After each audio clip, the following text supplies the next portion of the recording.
Hello guys, welcome to our channel Nayan Nihas vlogs. మీకు already అర్థమైపోయే ఉంటుంది. నేనైతే ఆవకాయ పచ్చడి పెట్టేశాను. మా అత్తగారింటి దగ్గర ఊర్లో పెట్టడం అయితే ఇది ఫస్ట్ టైం. సో ఆల్రెడీ మా మామయ్య ముక్కలన్నీ కొట్టేశాడు. నేను కూడా కొడతా అని చెప్పేసి వీడియో కోసం 2-3 కాయలు అయితే కొట్టాను. అందుకే అలా చాలా టైం తీసుకుంటున్నాను. సో ఇలా మనము ఆవకాయ పచ్చడి పెట్టే ముందు ఒక గంట సేపు ముందు వాటర్ తీసుకొని బకెట్లో కానీ టబ్లో కానీ మీ ఇష్టము, కాయలు ఉంటాయి కదండి, మామిడికాయలు, ఆ కాయల్ని మనం ఒక 1 అవర్ అట్లా వాటర్లో నానబెట్టుకుంటే బాగుంటుంది. దానికి ఉన్న జీడి అంతా నీట్గా కడిగేసుకొని ఒక కాటన్ క్లాత్ పెట్టుకొని తుడుచుకొని ఇలా ముక్కలు అయితే కొట్టుకోవాలి. నేను తీసుకున్నదైతే చిన్న కాయలు. సో ఒక కాయలో 4 ముక్కలు అయితే వచ్చాయి. అయితే తీసేసుకోవాలి. కాయలన్నీ కొట్టేసి ముక్కలు కొట్టిన తర్వాత ఇలా పొర తీసేసుకొని మంచి కాటన్ క్లాత్తో ఇలా తుడుచుకొని ఒక క్లాత్లో వేసుకొని ఫ్యాన్ గాలికి అలా ఆరబెట్టేసుకుందాము.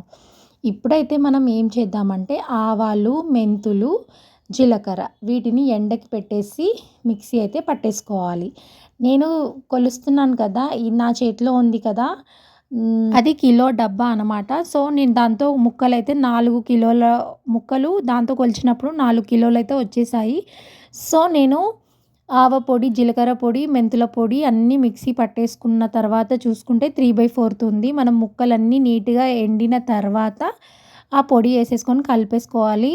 జీలకర్ర, మెంతులు 4 స్పూన్స్ తీసుకున్నాను. ఆవాలు 1/2 కేజీ తీసుకున్నానండి. పక్కా కొలతలతో మన పచ్చడిని చేశాను, చూసేయండి మీరు కూడా. సో 1 కేజీ కారం అయితే తీసుకున్నాను, చూస్తున్నారు కదా, 1 కేజీ కారము,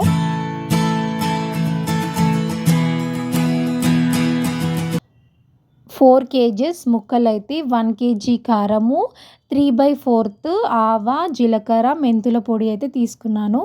అలాగే సాల్ట్ కూడా 1 కేజీ ఎగ్జాక్ట్గా తీసుకోవచ్చు, బట్ నేను ఎగ్జాక్ట్గా తీసుకోలేదు. ఎందుకంటే మళ్ళీ ఎక్కువ అవుతుందేమో అని అది కూడా నేను కొంచెం కిలోకి తక్కువనే వేసుకున్నాను. ఎందుకంటే 3 డేస్ తర్వాత మనం కలిపినప్పుడు ఆయిల్ కానీ సాల్ట్ కానీ మళ్ళీ వేసుకోవచ్చు అనే ఉద్దేశంతో వేసుకున్నాను. ఎక్కువైతే ప్రాబ్లం, కానీ తక్కువైతే మళ్ళీ కలుపుకోవచ్చు, ఏమంటారు?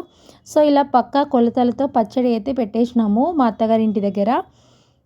వీడియో స్కిప్ చేయకుండా కంటిన్యూగా చూడండి. మనం పెట్టిన పచ్చడి అయితే ఆవ పచ్చడి, చెప్పిందే చెప్తుంది అనుకోకండి గాయస్, అర్థం కావాలని చెప్తున్నాను. సో ఇలా మనము ఇవన్నీ వేసుకొని ముక్కలకి బాగా పట్టించాలి.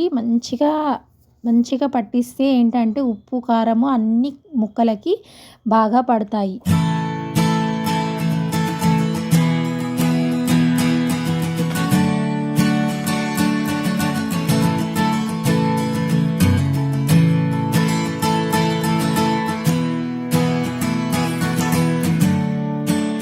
ఇంకో విషయం, పచ్చడి పెట్టడానికి ఇంతలా రెడీ అవ్వాలా అని అనుకోకండి.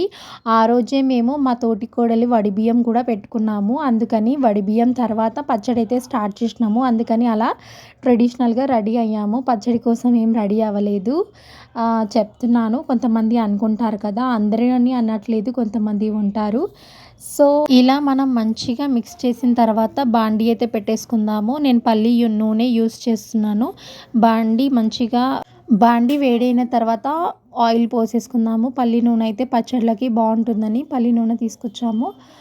సో ఆవాలు, జీలకర్ర 2 స్పూన్స్ తీసుకుంటున్నాను. కొంతమంది మెంతులు కూడా వేస్తారు, మాకు వద్దనుకొని మేము స్కిప్ చేసినాము. మెంతులు, పల్లీలు, శనగలు ఇలా వేస్తారు కొంతమంది, మేము వేయలేదు. సో ఇవైతే మంచిగా చిటపటలాడిన తర్వాత మనము వెల్లుల్లి పేస్ట్ తీసుకొని కచ్చాపచ్చగా, అంటే పేస్ట్ అంటే మరీ మెత్తగా కాదండి, కచ్చాపచ్చగా చేసుకొని నేను ఈ ఆయిల్ని అయితే 1 లీటర్ ప్యాకెట్ అయితే తీసుకున్నాను. 1 లీటర్ సరిపోతుందని, తక్కువైతే మళ్ళీ వేసుకుంటాను. మీరు ఎక్కువ కావాలంటే ముందే ఎక్కువగా వేసేసుకోండి. గోరువెచ్చగా అయిన తర్వాత వెల్లుల్లి పేస్ట్ కచ్చాపచ్చగా చేసుకొని వేసుకోవాలి. సో ఇక్కడ మనము ఒక విషయం చెప్పడం మర్చిపోయాను. మనము మామిడికాయ ముక్కలలో ఉప్పు, కారము, ఆవపిండి వేసాం కదండి, ఆ టైంలోనే మనం వెల్లుల్లి రెబ్బలు కూడా వేసుకోవాలి. ఒక గుప్పెడు వెల్లుల్లి రెబ్బలు పొట్టు తీసి మంచిగా పెద్ద పెద్దవి వేసుకుంటే చాలా బాగుంటుంది. అవి పచ్చివే వేసేయాలి.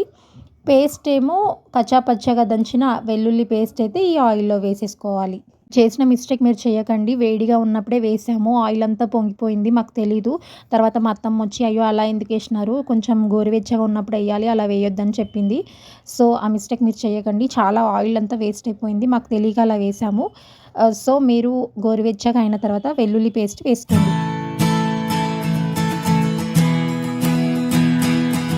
ఆయిల్ గోరువెచ్చగా లేదా కంప్లీట్‌గా చల్లారిన తర్వాత ముక్కలకైతే తీసుకోండి. ఎందుకంటే వేడిగా ఉన్నప్పుడు తీసుకుంటే ముక్క మెత్తబడిపోతుంది. అలాగే పచ్చడి కూడా నల్లగా అవుతుంది. ఆయిల్ వేసిన తర్వాత నీట్‌గా మంచిగా అన్ని ముక్కలకి ఈవెన్‌గా కలిపేసేయండి. కలిపిన తర్వాత ఒక డబ్బాలోకి తీసేసుకోండి. 3 డేస్ తర్వాత మళ్ళీ ఆ డబ్బాలో పచ్చడిని మంచిగా కలుపుకొని ఆయిల్, సాల్ట్ ఏదైనా తక్కువ పడితే ఏసేసుకోండి. అంతే, మన ఆవకాయ పచ్చడి రెడీ. మీకెలా అనిపించిందో కామెంట్ చేయండి. అలాగే మన మిగిలిపోయిన పచ్చడి కలిపిన బేషన్‌లో ఉండే ఆ అడుగున పచ్చడితో అన్నం వేసుకొని తింటే ఎంత బావుంటుందండి. పచ్చడి పెట్టడం కంప్లీట్ అయిపోయింది. కానీ అస్సలైంది ఇక్కడే ఉంది. అంతే కదా! కొత్తగా పెట్టిన పచ్చడిలో వైట్ రైస్ ఏసుకొని తలా ఒక ముద్ద తింటే అప్పుడు గానీ కంప్లీట్ అవ్వదు మనకి పచ్చడి పెట్టిన ఫీలింగ్. అంతే గదా!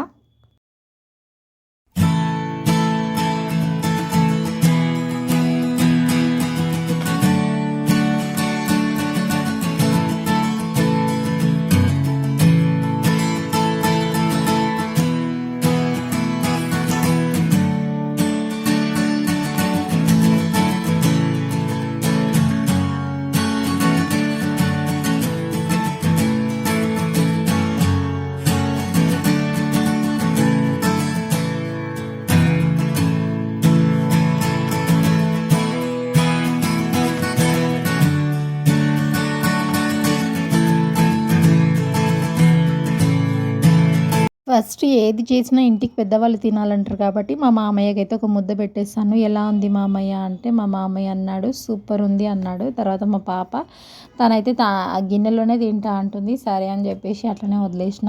అలా అందరికీ మా అత్తమ్మకి, మా మామయ్యకి, మా మరిదికి, మా తోటి కోడలికి, మా పిల్లలకి కంప్లీట్‌గా మా ఫ్యామిలీ అంతా తినేసినాము. చాలా టేస్టీగా వచ్చిందండి. మీరు కూడా డెఫినెట్‌గా ట్రై చేయండి. పక్కా కొలతలతో పెట్టాను. సో, మీరు ట్రై చేసి చెప్పండి. అలాగే మీరు కూడా ఇలాగే పెడతారా? ఏమైనా మిస్టేక్స్ ఉంటే కూడా మీరు నాతో షేర్ చేసుకోవచ్చు. బ్యాడ్ కామెంట్స్ అయితే పెట్టకండి గాయ్స్. మనమైతే తెలంగాణ స్టైల్‌లో పెట్టాము. ఇది నేను ముందే మీకు చెప్పాలి. లాస్ట్‌లో చెప్తున్నానని ఏమనుకోండి. తెలంగాణ స్టైల్‌లో మన మామిడికాయ పచ్చడి ఎలా ఉంది? బావుంది కదా! మీరు కూడా ట్రై చేయండి. ఫర్దర్ వీడియోస్ కోసం మన ఛానల్‌ని సబ్స్క్రైబ్ చేసుకోండి. Thank you. Bye bye.